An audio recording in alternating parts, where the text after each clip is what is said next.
Hello दोस्तों, ASJ कहानियाँ में आपका स्वागत है।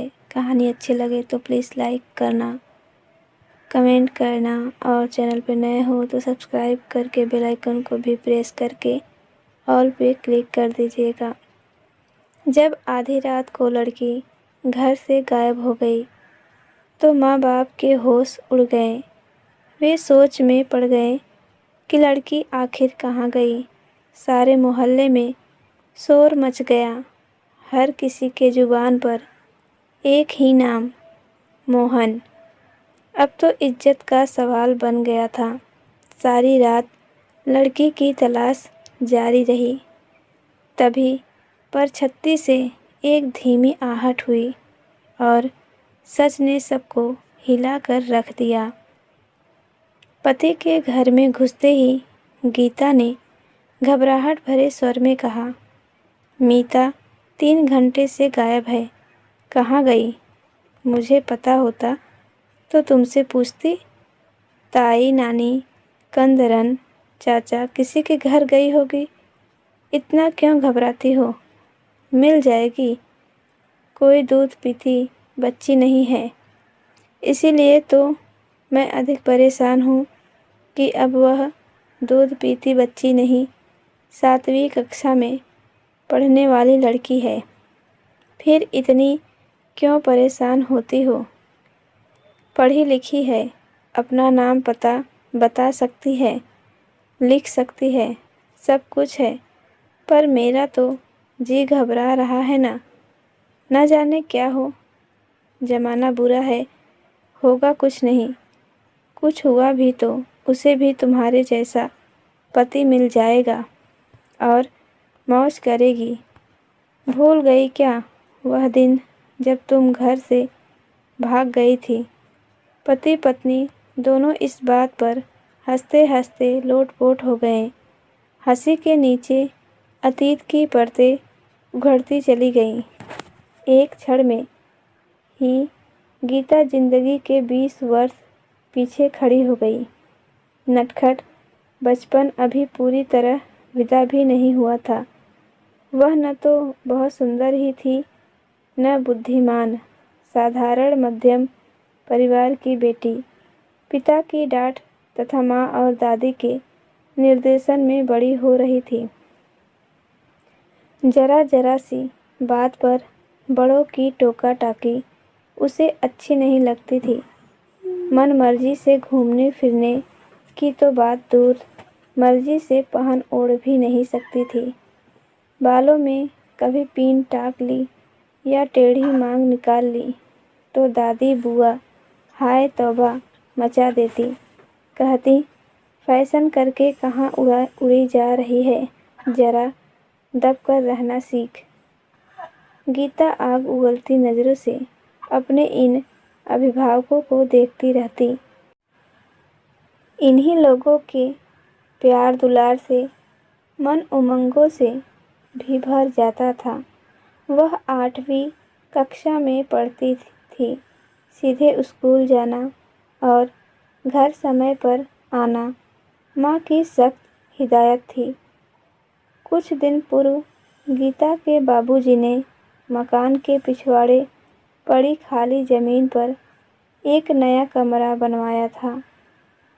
इसी कमरे की आधी छत में एक परछत्ती भी उन्होंने बनवा ली थी। घर गृहस्थी का बहुत सा काड़ कबाड़ उसमें भरा रहता था। एक दिन गीता रात 8 बजे कोई पुरानी किताब ढूंढने परछत्ती में चढ़ी। पुरानी पुस्तकें जो हर वर्ष परीक्षा देने के बाद बेकार हो जाती थीं, परछत्ती में डाल दी जाती। पिताजी के ज़माने की पुस्तकें भी उसमें पड़ी थीं। इन्हीं पुस्तकों में गीता के हाथ पंचतंत्र और चंद्रकांता संतति पुस्तकें लग गईं। अपने कोर्स के अतिरिक्त उसने आज ही ये पुस्तकें देखी थी। पढ़ना प्रारंभ किया तो 1.5 घंटा चुटकी में बीत गया। जिस मोमबत्ती को जलाकर वह परछत्ती में घुसी थी, समाप्त हो गई। अब वही बिछी एक बोरी पर वह लुढ़क गई। अल्हड़ बालपन को नींद कब घेर गई पता ही न चला उसे। आंगन पार घर में मचे कोहराम को सुन उसकी आँख खुली। उसके बाबूजी अम्मा पर बुरी तरह बरस रहे थे। जब शाम से लड़की नहीं है घर में तो तुम्हें ढूंढने की सुध नहीं आई। मुझे कुछ नहीं पता, मैंने तो रोटी खाते समय उसे आवाज़ दी थी, तभी से ढूंढ रही हूँ। माँ बिल्कुल रोने को हो रही थी। कहाँ कहाँ ढूंढा तुमने उसे? पास पड़ोस, छोटी चाची, गेंदा, गुलब्बो सबसे पूछ लिया। सिर ठोकते हुए पिता ने कहा, बड़ी बदनामी की बात है। क्या मुंह दिखाएंगे सवेरे उठकर? पिता के थे शब्द सुन गीता काँप गई। नीचे उतरने को बढ़े उसके पाँव वहीं रुक गए। बाबूजी का गुस्सा वह जानती है, बिना बात के भी गुस्सा दिखाते रहते हैं। फिर आज तो मेरी अकल मारी गई। मुझे नींद भी कैसे घेर लेती है। डर के मारे वह और दुबक गई। गीता के पिता फिर गरजे, वो मुआ मोहन घर में ही है? पूछा उसे? उसे तो नहीं पूछा। फिर वो क्या करेगा? क्या करेगा? उसी की करामात न हो यह। मुआ जब तक किताब कॉपी मांगने चला आता है। पड़ोस में रहने का मतलब यह तो नहीं कि हर दूसरे तीसरे दिन लड़की से कुछ मांगने चले आओ। उस लड़की के साथ मैंने तो कभी इतना मेल मिलाप देखा नहीं गीता का, जो घर छोड़कर भाग जाए। तुम औरतों की अकल चोटी में रहती है। ध्यान दिया होता तो आज यह नौबत नहीं आती। रोते हुए गीता की माँ ने कहा, अब मुझे ही डांटते रहोगे या लड़की का भी पता लगाओगे? हे भगवान, मेरी बेटी मिल जाए तो प्रसाद चढ़ाऊंगी सुबह। छोटे भाई को मोहन के घर का पता लगाने भेजा। उसने आकर सूचना दी कि मोहन भी घर में नहीं है। अब तो गीता के माता पिता को पक्का विश्वास हो गया कि हो न हो गीता को मोहन ही बहकाकर भगा ले गया है। वे आग उगलते मोहन के घर पहुँचे। उसके पिता को खूब खरी खोटी सुनाई। ऐसे लफंगे लड़के मोहल्ले में रहेंगे तो क्या शरीफ बहू बेटियों की इज्जत बचेगी? यही शिक्षा दी है लड़के को अब तुमने? मोहन के पिता भी तैश में आ गए। तुमने अपनी लड़की को बड़ी अच्छी शिक्षा दी है, फिर वह क्यों भाग गई? शोर सुन सारा मोहल्ला इकट्ठा हो गया। लोग दो दलों में विभक्त हो अपनी अपनी बोलने लगे।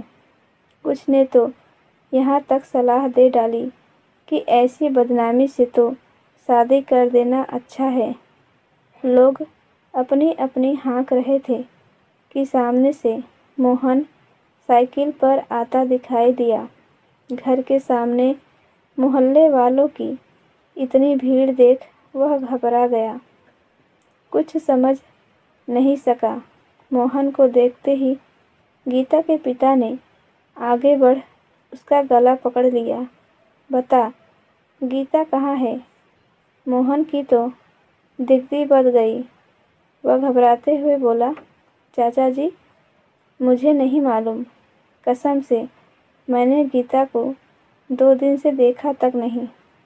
देख, सच सच बता दे, नहीं तो पुलिस के हवाले कर दूंगा। आप कुछ भी करें चाचा जी, पर मैं कुछ नहीं जानता। मोहन के पिता और कुछ मोहल्ले के लोगों ने बीच बचाव किया। लोग अपने अपने घर चले गए। इस सारे कोहराम में रात के 3 बज गए। छोटे भाई बहन जहाँ तहाँ लुढ़क कर सो गए थे। माँ भगवान के आगे हाथ जोड़ मनौतियों पर मनौतियाँ किए जा रही थी। गीता के पिता आराम कुर्सी पर चिंतामन अधलेटे पड़े थे। रेलवे स्टेशन बस स्टैंड जिन लोगों को दौड़ाया था वे अभी लौटकर नहीं आए थे। गीता दबे पांव पर छती से उतरी और कमरे में भाई बहनों के बीच सो गई। जब गीता की बड़ी बुआ बच्चों को कुछ उड़ा देने के लिए कमरे में पहुंची तो वहां गीता को सोया देख खुशी से उछल पड़ी। अब तो डांट मार, लाड़ प्यार और प्रश्नों की बौछारों के बीच गीता घिरी खड़ी थी। खैर, बड़ी मुश्किल से सब परिवार वालों को यह विश्वास हो पाया कि गीता कहीं गई नहीं थी, पर छत्ती में थी। इस घटना के बाद से गीता और मोहन का एक दूसरे की ओर देखना भी बदनामी बन गया। दोनों के परिवार वालों को जान पहचान, मोहल्ले वालों के ताने दिन रात सुनने पड़ते। अधिकांश लोगों का यह मत था कि बदनामी से बचने के लिए घर वालों ने यह बात बना डाली कि गीता परछत्ती में थी। सारा घर ढूंढा तो परछत्ती क्यों नहीं ढूंढी भला। आदि आदि बातें कई हितैषियों ने मोहन के पिता को भी यह बेबाक सलाह दे डाली कि अब गीता और मोहन की शादी कर देने में ही भलाई है। दोनों कुल बदनामी के कलंक से बच जाएंगे। बात यहाँ तक बढ़ी कि बिचौलियों ने दोनों परिवारों में समझौता सुलह कराकर 6 मास के अंदर मोहन और गीता की शादी करा दी। मोहन के पिता ने यह शर्त रखी कि शादी तो किए देता हूँ, पर बहू को अपने घर तभी लाऊंगा जब लड़का BSc पास कर लेगा। बदनामी से बचने के लिए गीता के माता पिता ने सब कुछ स्वीकार कर लिया। 9वीं कक्षा पास दूल्हा और 8वीं में पढ़ने वाली दुल्हन अब पढ़ाई को ताक पर रखकर एक दूसरे के पास आने को आकुल रहने लगे। माता पिता के पहरे इन पर लगे हुए थे। गीता के लिए मोहन अब प्राण और भगवान था। 4 माह बाद 10वीं की परीक्षा के बाद मोहन के पिता पढ़ाई के लिए उसे मुंबई भेज देंगे। फिर 4 वर्ष तक वह वहीं हॉस्टल में रहकर पढ़ेगा। छुट्टियों में वे 2 दिन से अधिक उसे अपने पास नहीं बुलाएंगे। वे स्वयं ही उससे हॉस्टल में मिल लिया करेंगे। कहाँ खो गई? गीता के पति ने झकझोरते हुए गीता से कहा। कहीं नहीं, याद आ रहे हैं वे दिन जब तुम मुंबई पढ़ने चले गए और तुम्हारी याद में मैं बीमार पड़ गई थी तो मैं भी भागा आया था मुंबई से जोरदार बहाना बनाकर। कितने भी बहाने बनाए पर 4 दिन से अधिक नहीं रुक सके थे। उन 4 दिनों में ही मैंने तुम्हारी कितनी सेवा कर डाली थी। चोरी से पिछले दरवाजे से आकर तुम्हें जूस पिला जाता, तुम्हें प्यार कर जाता। ओह, सच क्या तड़प थी उन दिनों तुमसे मिलने की। रोज पत्र लिखते थे। हाँ, उस समय तो हम यह भूल गए थे कि हमारी शादी एक दुर्घटना का परिणाम है। मुझे तो लगने लगा था मैं कई जन्मों से तुम्हारी हूँ, तुम्हारे लिए ही बनी हूँ। अब नहीं लगता क्या? कहते हुए मोहन ने गीता का चेहरा दोनों हाथों में भर लिया। गीता मुस्कुराकर मोहन के सीने में समा गई। हर क्षण तुम्हें देख लगता है मैं अभी 14 वर्ष की किशोरी हूँ और तुम वही अल्हड़ उछलते कूदते। मम्मी, बाहर से मीता की आवाज़ सुन दोनों वर्तमान में आ खड़े हुए। कहाँ गई थी बेटी? अरुण से एक सवाल पूछने गई थी पापा। अच्छा, अरुण तुम्हें बहुत अच्छा लगता है? बहुत बहुत अच्छा। मीता पापा के गले में बाहें डाल झूल गई। मोहन की आंखें पत्नी की ओर उठ गईं। वह भी मुस्कुरा रही थी। अब पहरे बिठाने की बजाय हमें मार्गदर्शक बनना होगा अपनी बिटिया का। तो दोस्तों, कहानी आपको कैसी लगी मुझे कमेंट करके ज़रूर बताएं, और कहानी अच्छी लगे तो प्लीज़ वीडियो को एक लाइक और चैनल पर नए हो तो चैनल को सब्सक्राइब करके बेल आइकन को भी प्रेस करना न भूलें। कहानी सुनने के लिए आपका दिल से धन्यवाद।